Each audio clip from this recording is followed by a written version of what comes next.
नमस्कार दोस्तों, Gurukul of politics पर आपका स्वागत है। मैं हूं आपका दोस्त धर्मेंद्र कुमारी और हमारे साथ मौजूद हैं हम सबके प्रिय डॉक्टर सतीश त्यागी जी। नमस्कार। डॉक्टर सतीश त्यागी जी एक वैद्य भी हैं और हमारे पॉलिटिकल एनालिस्ट भी हैं और हम सबके प्रिय भी हैं। और राजनीति के अलावा भी बहुत विषय हैं दोस्तों जिन पे बात की जानी चाहिए। और आज का जो हमारा विषय है उसका राजनीति से कोई संबंध नहीं है। हमारा जो विषय है वो है बुढ़ापा और बुजुर्ग अवस्था। बुजुर्ग अवस्था एक ऐसी अवस्था है जिसमें हम सबको जाना है। और त्यागी जी मुझसे 20 साल आगे हैं, तो 20 साल बाद मैं उस अवस्था से गुजरूंगा। और हमारे बहुत सारे दर्शक ऐसे हैं जो बुजुर्ग हैं, सीनियर सिटीजन कहलाते हैं। तो सीनियर सिटीजन की क्या समस्याएं हैं, सीनियर सिटीजन को अपनी स्वास्थ्य का कैसे ध्यान रखना चाहिए, आज का विषय हमारा ये है। इसलिए आप इस विषय पे अपने विचार भी खुलकर रखिएगा। देखिए, ये सवाल इसलिए बहुत महत्वपूर्ण है, रुचिकर है कि आप एक ऐसे आयुर्वेदज्ञ से बात कर रहे हैं जो खुद इस दौर से गुजर रहा है। मेरे जीवन का 67वां साल चल रहा है और भारत में 60 वर्ष से ऊपर के लोगों को सीनियर सिटीजन माना जाता है। अब वो 70 साल जिए, 80 जिए, 90 जिए या 100 जिए। तो मेरा सीनियर सिटीजन का पहला दशक है और उसके अभी 3-4 साल बाकी हैं। इसमें मैं अपने हिसाब से लगा रहा हूँ कि मैं अमूमन ठीक हूँ। ये ऐसा नहीं है शारीरिक क्षमताएं कम हुई हैं, थोड़ी घुटनों में दिक्कत हर है। एक दशक पे ये परेशानी आ जाएगी। घुटनों में दर्द तो आजकल नौजवानों के भी होने लगा, सर्दियों में ज़्यादा होता है आपको। हाँ, तो मेरा तो ये फिर भी जस्टिफाइड है कि एक उम्र के साथ हो रहा है। तो बुढ़ापा जो है ना, अपने आप में जीवन की संध्या है। और आयुर्वेद में वात पित्त कफ 3 दोषों की बात बताई गई है। तो जवानी में कफ, बाल्यावस्था में कफ, जवानी में पित्त और वृद्धावस्था में वायु का प्रकोप होता है। और वायु का प्रकोप आप देखिए, जितने भी बूढ़े मिलेंगे वो आपको क्या शिकायत करते हैं? जोड़ों में दर्द है बेटा। जोड़ों में दर्द है, या किसी को बार बार पेशाब के लिए उठ के जाना पड़ता है, या भूख पहले की अपेक्षा कम लगती है, खा पिया पचता नहीं है, या कब्ज रहती है। ये तो शारीरिक समस्याएं हैं। दूसरी मानसिक समस्याएं उनको ये होती हैं कि स्मृति लोप हो जाता है, एमेंशिया जिसको बोलते हैं। अभी कुछ कहा और भूल गए। ऐसी ऐसी बीमारियां हैं जिसमें आपने खाना खा लिया और 15-20 मिनट बाद आप घर वालों से फिर से खाना मांगने लगे। तो घर के लोग ये सोचते हैं कि अभी तो खाया था बाबूजी ने खाना, अब फिर क्यों मांगने लगे, जबकि वो सच में ये भूल गए कि मैंने खाना खाया था। तो इस तरह की मानसिक समस्याएं हैं। और एक भावनात्मक समस्याएं जो सबसे ज़्यादा, इमोशनल प्रॉब्लम्स। चूँकि घर में बाबूजी के लिए जो वृद्ध व्यक्ति हैं, दादा नाना हैं, उनके लिए खास जगह निर्धारित कर दी जाती है। और ये जो आइसोलेशन होता है फैमिली से उनके अलग का, इसका आधार ये रहता है कि ये बार बार रात को उठेंगे, खांसी करेंगे, है ना, कुछ शोर करेंगे किसी तरीके का, बच्चों की नींद डिस्टर्ब होती है इससे। हाँ? और ये व्यवस्था करने वाले लोग वो अपनी तरफ से ठीक हैं, लेकिन वो ये नहीं जानते कि इस आइसोलेशन को घर के लिए मैं उनको जो एक जगह खास सीमित कर दिया, कन्फाइन कर दिया है, उनकी भावनात्मक स्थिति पे और मनोविज्ञान पे क्या असर पड़ता है। आप बेहतर से बेहतर उनको सुविधा दे दीजिए। बुजुर्ग लोगों के पास यह है कि जब तक उनको परिवार के सदस्य आके ये अनुभूति नहीं कराएंगे कि आप हमारे लिए आज भी महत्वपूर्ण हैं, उपयोगी हैं, है ना, और आपका सम्मान वैसा ही है, तब तक किसी भी सुविधा का उनके लिए कोई अर्थ नहीं है। तो जरूरी ये है कि शारीरिक स्तर पर, मानसिक स्तर पर, भावनात्मक स्तर पर हम अपने बुजुर्गों का ध्यान रखें। जब माँ बाप बच्चों को पालते हैं तो वो अमूमन इन सारी चीज़ों का ध्यान रखते हैं, चूँकि प्रेम की पराकाष्ठा होती है। लेकिन जब बच्चों का मौका आता है, अवसर आता है उनका पेरेंट्स को पालने का, तो तरह तरह की समस्याएं खड़ी हो जाती हैं। आर्थिक समस्याएं भी हैं। तो ये जो दौर है जीवन की संध्या का, बहुत ही नाजुक है। और इस पे इतना काम चल रहा है कि मॉडर्न मेडिकल साइंस में ये जो मैंने बताया बुढ़ापे की जो इस तरह की समस्याएं हैं, इसको तो बोलते हैं जेरिएट्रिक्स। एक एस्टैब्लिश साइंस है, स्थापित विज्ञान है, जिसके एक्सपर्ट्स तैयार होते हैं और वो ये अध्ययन करते हैं कि बुढ़ापे की जो प्रॉब्लम्स हैं दुनिया भर की तीनों स्तर पे, इसका कैसे हम समाधान कर सकते हैं।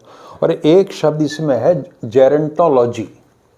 वो एजिंग प्रोसेस, बूढ़ा होने की प्रक्रिया का अध्ययन करता है। तो तो विज्ञान अपनी पूरी ताकत लगा के ये कोशिश कर रहा है कि एजिंग के प्रोसेस को कैसे डिले किया जाए।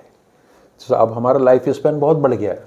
पहले तो लोग 50 के बाद सोचते थे बस हो गया, लेकिन अब तो बहुत सारे लोग ऐसे हैं, अधिकांश तो नहीं कहूँगा मैं, बहुत ऐसे हैं जिनका जीवन असल में 60 के बाद शुरू होता है। मैं आज के एक बुक की बाइंडिंग करने के लिए दे रखी थी जी।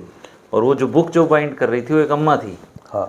मैंने पूछा अम्मा कितने साल के हो, तो उन्होंने बताया 82 साल की। हाँ। और बाइंड कर बहुत अच्छे से, और विकलांग भी थे वो। मैं जब अमेरिका गया था तो मैंने ये देखा था वहाँ 80-90 साल के लोग तो आराम से वो डॉलर कमा रहे थे। कोई टोल पे बैठा है, कोई काम कर रहा है। तो ये भी एक बहुत अच्छी बात है कि वर्थलेसनेस नहीं आनी चाहिए कि भाई आप किसी काम के रहे ही नहीं हो। देखिए शारीरिक विकलांगता, आप बेड पे कन्फाइंड हो गए, वो एक अलग चीज़ है, उसमें आप कुछ ज़्यादा कंट्रीब्यूट नहीं कर अपने को गतिशील बनाए रखें। हाँ, लेकिन अगर आप ठीक हो, आपकी क्षमताएं बेशक कम हुई हैं, और लेकिन आप समय पर भोजन कर रहे हो, आपको भूख लग रही है, आपके शरीर में एनर्जी है, तो उसके अनुरूप आप उतना काम करते रहिए। ये बहुत ज़रूरी है कि आप अपने आप को व्यस्त रखें। तो एक बहुत विशाल विशद टॉपिक है जिस पे बुढ़ापे पे हम बात कर सकते हैं, और हमें लगता है कि हमें दर्जनों इस पर वीडियो बनानी पड़ेंगी। और ये इसलिए भी अच्छा है कि हम शायद अपने बुज़ुर्गों की, और आप इस बहाने आप मेरी सेवा कर पाएंगे। तो अब मैं मॉडर्न मेडिकल साइंस की जो बात करूं, और वो सब आयुर्वेद से निकली हुई चीज़ें, कोई अलग से नहीं है। तो सबसे बड़ी बात यह आती है कि बड़े बूढ़े हमारे, जब हम शारीरिक समस्याओं की बात कर रहे हैं, क्या खाएं और क्या ना खाएं, भोजन सबसे इम्पोर्टेंट है। अब देखिए उनकी भूख कम हो गई है, उनकी पाचन शक्ति कम हो गई है, लेकिन आप देखेंगे कि बूढ़े में और बच्चे में चीज़ों के प्रति खाने के एक आकर्षण अजब सी होता है। वो कहते हैं कि बूढ़ा जो है ना, दादा पोते की तरह बिहेव करने लगता है। बैठे बैठे किसी दिन कह देंगे भाई मेरे को तो पकौड़े बना दो, मेरे को तो ये बना दो, है ना। मैं पापा को दिखाने लाया ना डॉक्टर के, तो उन्होंने बहुत सारी उनमें बीमारियां निकाल दी, थायराइड बढ़ा हुआ है, ये बढ़ा हुआ है, और सारी चीज़ करने के बाद उन्होंने उपचार बताए, मतलब घर पे परहेज बताए, और उनमें एक परहेज ये भी था कि अरबी नहीं खानी। जी। तो पापा का मतलब चेहरा उतर गया ये सुन के कि अरबी नहीं खानी, अरबी उनको सबसे ज़्यादा पसंद है। तो लास्ट में बड़ी रिक्वेस्ट करते हुए डॉक्टर से बोले जी क्या हफ्ते में एक दिन अरबी खा सकता हूँ। तो मैंने घर पूछा कि ऐसा क्यों, बोले यार टेस्ट टूस्ट से डर नहीं लगता, ये जो चीज़ बंद कराते हैं ना इनसे डर लगता है। लेकिन ये बहुत ज़रूरी है। दरअसल हमारा जो लाइफ लॉन्ग एसोसिएशन रहा है कि हम 40-45 साल से कोई चीज़ पसंद कर रहे हैं खाने में, हो सकता है उसका आप उसकी जो प्रवृत्ति है, जो उसका गुण है, वो अब हमारे लिए वो अवगुण बन जाए, तो हमें उनका छोड़ना पड़ेगा। इसमें ज़रूरी चीज़ें ये हैं सीनियर सिटीजन्स के लिए कि वो खाने में एक तो हरी पत्तेदार सब्जियों का ज़्यादा इस्तेमाल करें, और इसको कच्चा चबा लें, और अगर दांत वांत नहीं है, चबाने की स्थिति नहीं है, तो चाहे पेस्ट करके ले लें, लेकिन ग्रीन लीफी वेजिटेबल्स वो इस्तेमाल करें। दूसरे नट्स और सीड्स, जैसे बादाम हैं, अखरोट हैं, या सीड्स में आपके ये कद्दू के बीज आ रहे हैं, अलसी के बीज हैं, चिया सीड्स आजकल बहुत पॉपुलर हैं, तो ये जरूर लेने चाहिए। दांत ना हो तो वही समस्या है कि आप पाउडर बना के ले लें, दूध में डाल के कर लें। हाँ, मतलब वो बॉडी के अंदर जाना चाहिए। और खाने में हमें होल ग्रेन्स पे ध्यान देना चाहिए, जो साबुत अनाज हैं। और बेशक अब घर में प्रॉब्लम आ गई कि बच्चे कुछ खाते हैं और थोड़े से जो जवान लोग हैं उनकी प्रायोरिटीज़ कुछ हैं, और या वो बाज़ार से खाना मंगा लेंगे। अब लोग ये बहाना मिलेगा कि सिर्फ 1 या 2 व्यक्तियों के लिए आप बाहर से क्या खाना बनाएं, लेकिन यहीं से आपकी सामाजिक और पारिवारिक जिम्मेवारी शुरू होती है कि आपको कहीं भी जाने से पहले ये सुनिश्चित करना चाहिए कि हमारी अनुपस्थिति में कि हम किस तरह का भोजन उनको, जो उनका भोजन है वो मिलता रहे। तो यही तो तपस्या है जो माँ बाप करते हैं बचपन में बच्चों के लिए, तो वो उनको करनी पड़ेगी। अब ये कोई विकसित देश की तरह तो है नहीं, अमेरिका, इंग्लैंड या स्कैंडिनेवियन कंट्रीज हैं जहाँ पर सरकारों ने जिम्मा ले रखा सारा। और उन्हें फ्रूट्स खाने चाहिए, अच्छा सीजनल ताज़े फल जो भी मिल रहे हैं वो खाएं, और लो फैट प्रोडक्ट्स, ऐसे प्रोडक्ट जिनमें फैट्स कम हो, यानी दूध की बजाय या तो स्किम्ड मिल्क हो या छाछ हो जिसमें ज़्यादा चिकनाई ना हो, उसका इस्तेमाल करें। दालें लें भरपूर मात्रा में। अब दालें रात को नहीं खानी चाहिए। हाँ, दालें रात को ना लें, दिन में ले लें। और दाल के पीछे जो तर्क है वो साइंटिफिक इसलिए है कि दाल प्रोटीन का सबसे अच्छा स्रोत है, और वृद्धावस्था में ज़रूरी ये है कि हम अपने कार्बोहाइड्रेट्स का कंजम्पशन और फैट्स का कंजम्पशन कम कर दें, मिनिमम कर दें, और प्रोटीन का बढ़ा दें, क्योंकि प्रोटीन हमारी बॉडी के बिल्डिंग ब्लॉक्स हैं। तो आपने देखा होगा ना कि फिर जैसे मसल्स का क्षरण होने लगता है, मसल्स को ताकत वहीं से मिलती प्रोटीन से, तो एकदम झुर्रियाँ पड़ जाएंगी, शरीर लटकना शुरू हो जाएगा। इसलिए, और आमतौर पे भारत में तो ये है कि लोग मांसाहारी नहीं है, तो इसलिए उनके लिए दाल सबसे अच्छा स्रोत है।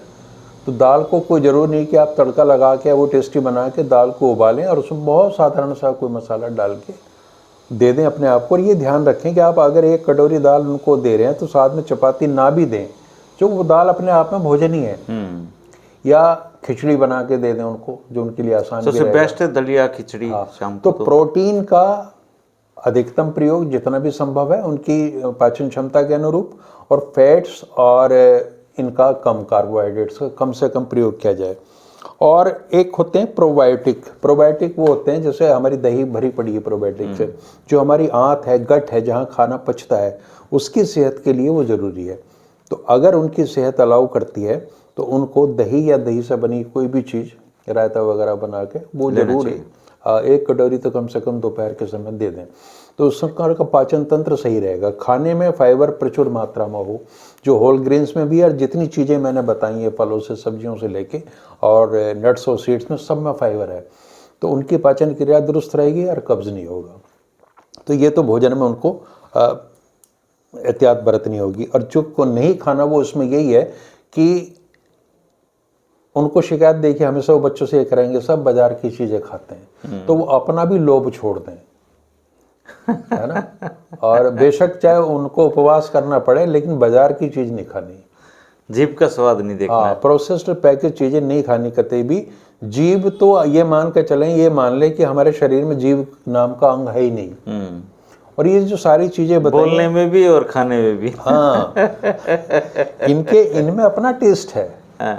और ये समय ये होता है जब आप ईश्वर की प्रार्थना उसमें लगते हैं, अपने आप को एक्सप्लोर करते हैं, अब तक की जो ज़िंदगी जी है उसका एक नॉस्टैल्जिया रहता है, किस तरह की चीज़ें हैं वो आदमी यादों में खोया रहता है।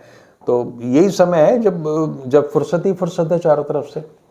तो ऐसे में ये जो मैंने बताया, भोजन का प्रोसेस हमारा ये होना चाहिए, और समय से खाना खा लें, चूँकि रात को उनको परेशानी होगी। एक परेशानी बहुत ज़्यादा प्रोस्टेट की होती है, गुदूद बढ़ जाते हैं, तो उसके लिए ये है कि शाम होने से पहले बाद में बहुत ज़्यादा लिक्विड ना लें, क्योंकि बार बार जाना पड़ेगा।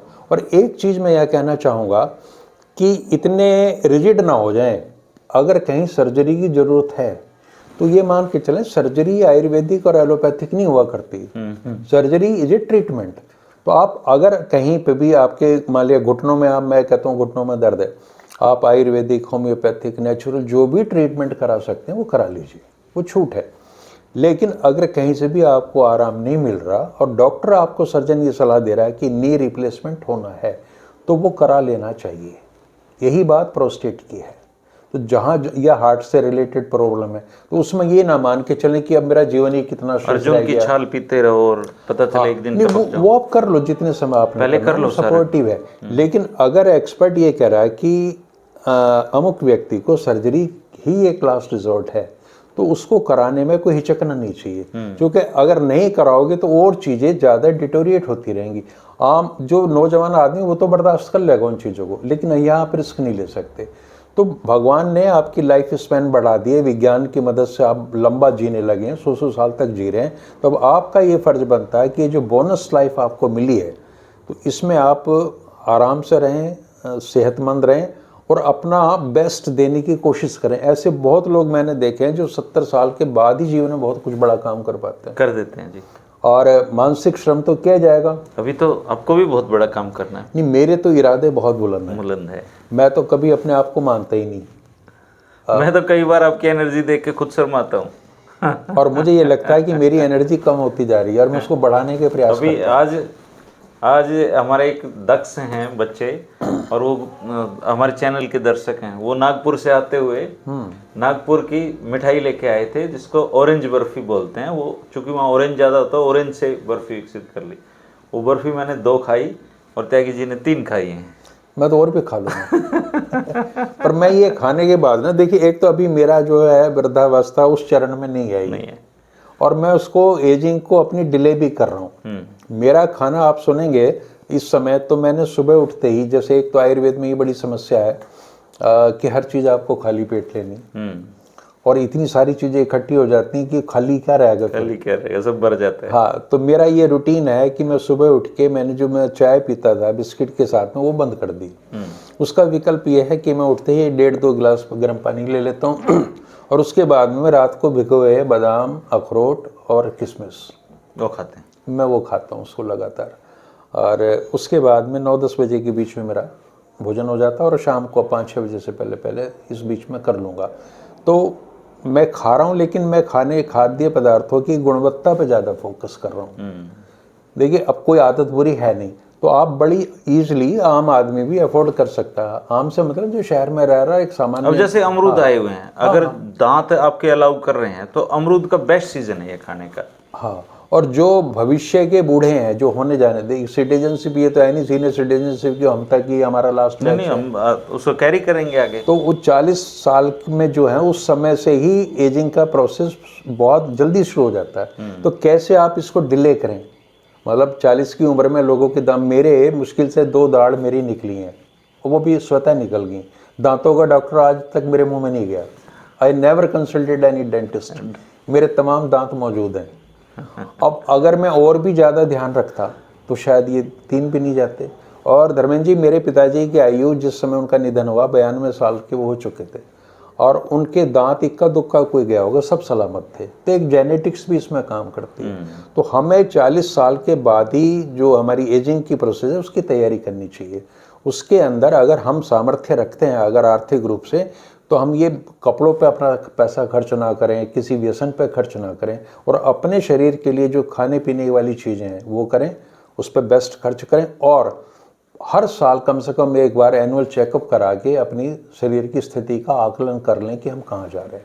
फिर उसके बाद ये रहेगा, जैसे पिताजी का कराया, वह खाम तुमने मुझे बीमार बना दिया चेक करवा के। देखिए होता क्या है, भारतीय माता पिताओं की ये समस्या है कि वो बच्चे के पैसे खर्च नहीं होने देना चाहते।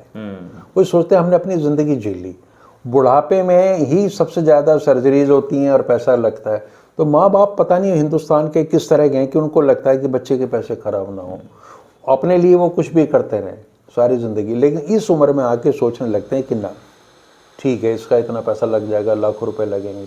और अब तो खैर सरकारें थोड़ा थोड़ा शो कर रही हैं इस तरह की इंश्योरेंस वगैरह, लेकिन पश्चिमी जैसे देशों के जो मुल्क हैं उस जैसी व्यवस्था होने में तो हमारे यहाँ बड़ा समय लगेगा। तब तक तो कई पीढ़ियां बुजुर्ग बन के गुजर जाएंगी। और एक हमारे यहाँ ये भी एक टैबू है कि हम ओल्ड एज आश्रम वगैरह में नहीं छोड़ सकते पेरेंट्स को, जबकि अगर ऐसी व्यवस्थाएं हो जाएं तो वहाँ हेल्थ संबंधी फैसिलिटीज़ मिल सकती हैं।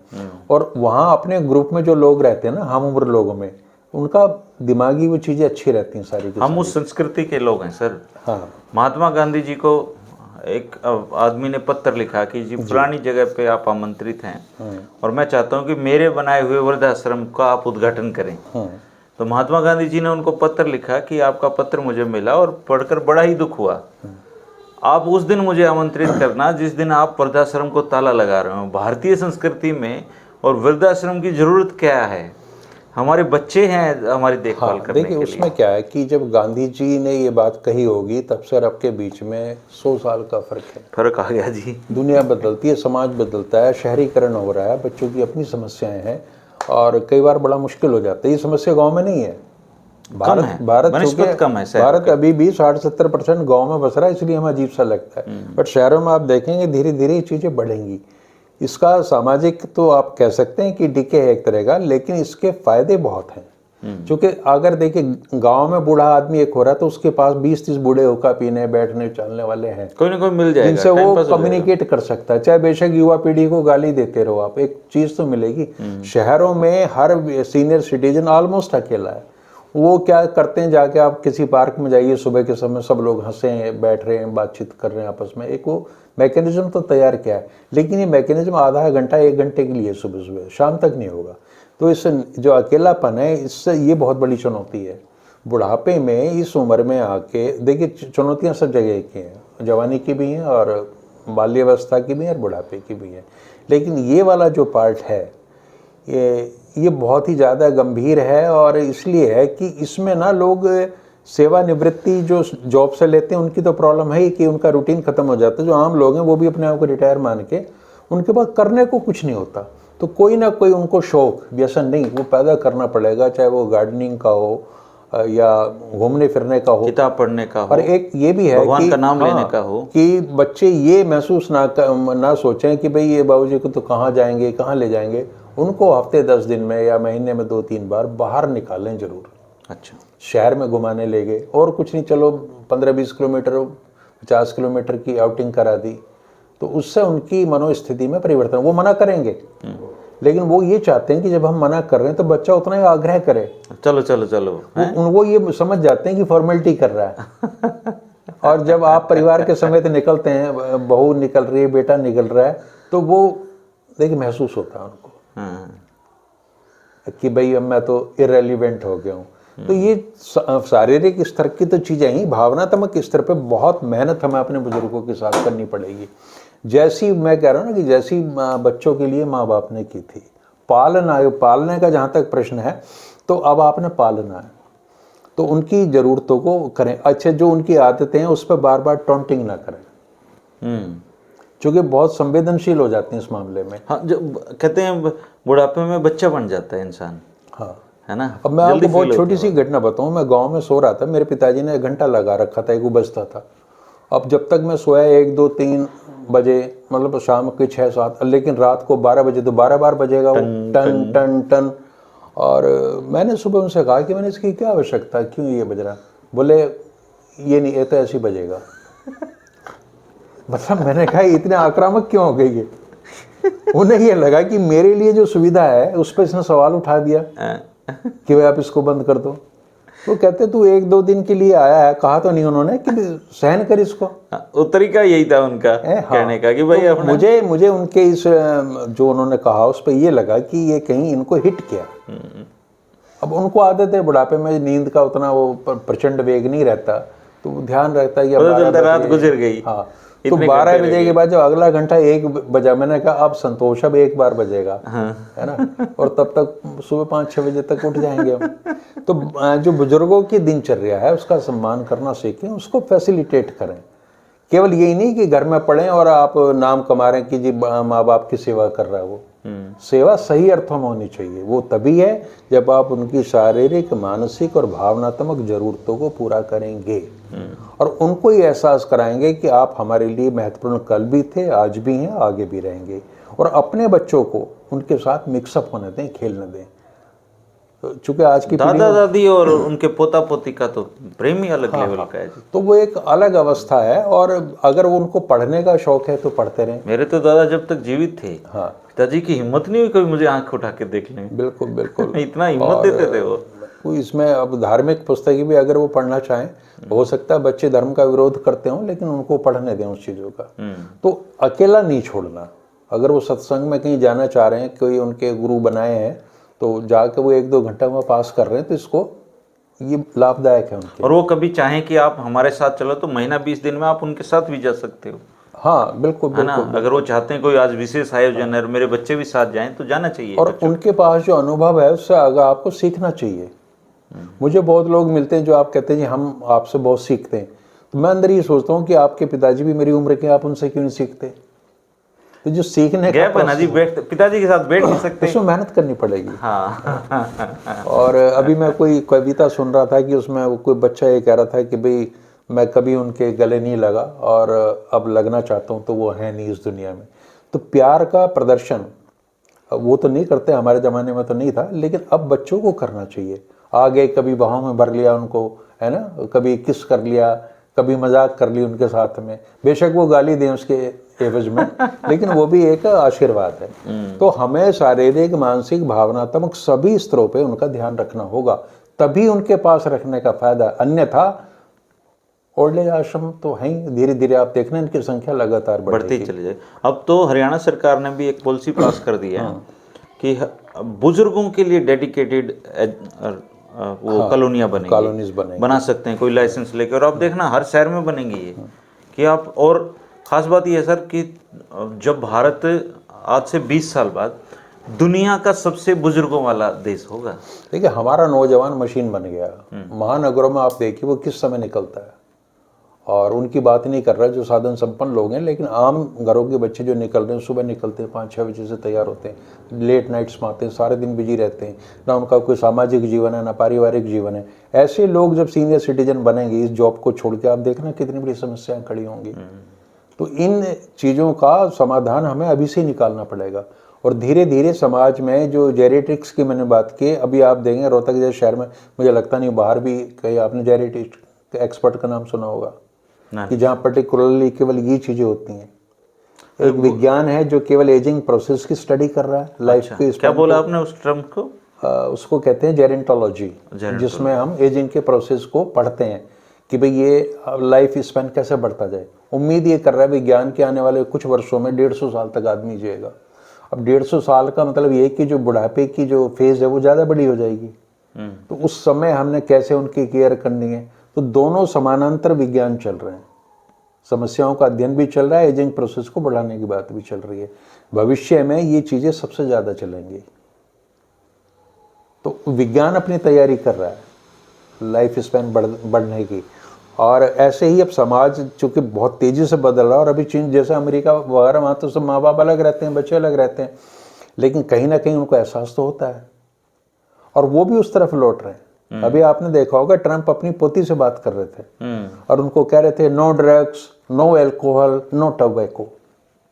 अमेरिका में आमतौर पे हम ये मानते हैं कि सब कुछ खुला है, लेकिन वहाँ भी एक ग्रैंडफादर अपनी ग्रैंड किड को ये समझा रहा चीज़ें कि गलत है, नहीं करनी।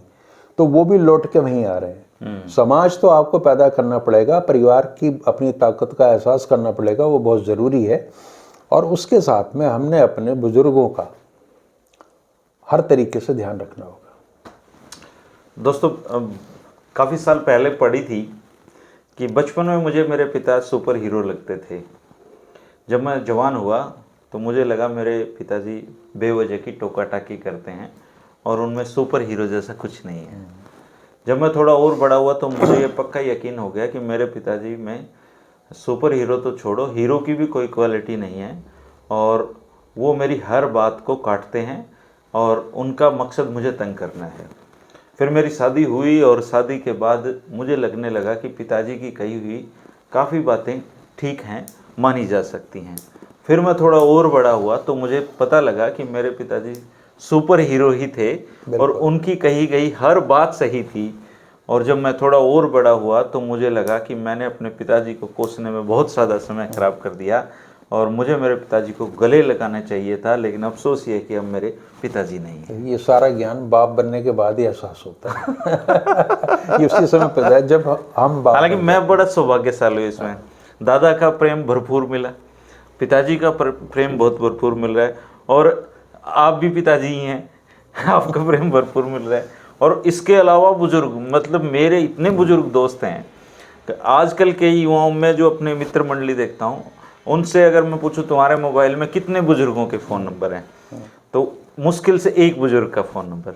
मेरे मोबाइल में ऐसे 20 बुजुर्ग अंकल हैं जो मुझे फ़ोन करते हैं, मैं उनको फ़ोन करता हूँ और हम मिलते हैं। देखिए, अच्छा, चलते चलते एक सलाह मैं बुजुर्गों को दे देता हूँ कि जब वो आपस में मिले हम उम्र लोगों से, तो बीमारियों के बारे में ज़्यादा बात ना करें। हाँ, अच्छे दिनों की याद करें, अच्छे दिनों को याद करें। मोदी जी वाले नहीं, ये वैसे मान के चलें कि जो समस्याएं मुझे ऑलमोस्ट उधर भी होंगी, उनको लेके रात दिन ना बैठे रहें कि मेरे तो घुटने टूट गए, मुझे तो भूख ही नहीं लगती, मुझे तो कब्ज रहता है, मेरे को ये है। इससे ना चीज़ें एग्रेवेट होती हैं, हल कुछ नहीं निकलता। तो कोशिश ये करें, कंस्ट्रक्टिव बात करें, हंसें। एक उस पर बात ना करें कितना डीए बढ़ गया है। हाँ, क्योंकि मैं पार्क में देखता हूँ डीए पे चर्चा होती रहती है, तो मैं उनको कहता हूँ अंकल जी डीए को छोड़ो, ये बताओ लास्ट टाइम आइसक्रीम कब खाई थी, कुल्फी कब खाई थी, ये बताओ। तो फिर वो हंसते हैं इस बात पे। कभी कभार ईटिंग चीटिंग कर लेनी चाहिए, कर लेनी चाहिए। दोस्तों, ये बुढ़ापे की लाठी वैसे आयुर्वेद है और बुढ़ापे की लाठी हम सब भी हैं, लेकिन ध्यान रखिए खुद का, और बुजुर्गों के लिए स्पेशल। बुजुर्ग कुदरत और समाज के वरदान होते हैं अगर इनको ठीक तरीके से समझा जाए तो। और बुजुर्गों को ये समझना चाहिए कि बच्चे अपने काम कर रहे हैं, अगर वो उतना ध्यान नहीं दे पा रहे हैं लेकिन ध्यान दे रहे हैं तो इतना भी काफ़ी है। ये एक चर्चा थी और आप ज़रूर इस पर कमेंट करके बताइए कि कि क्या आपको सही लगी और क्या ऐसे और टॉपिक हमें कवर करने चाहिए। शुक्रिया, नमस्कार। नमस्कार।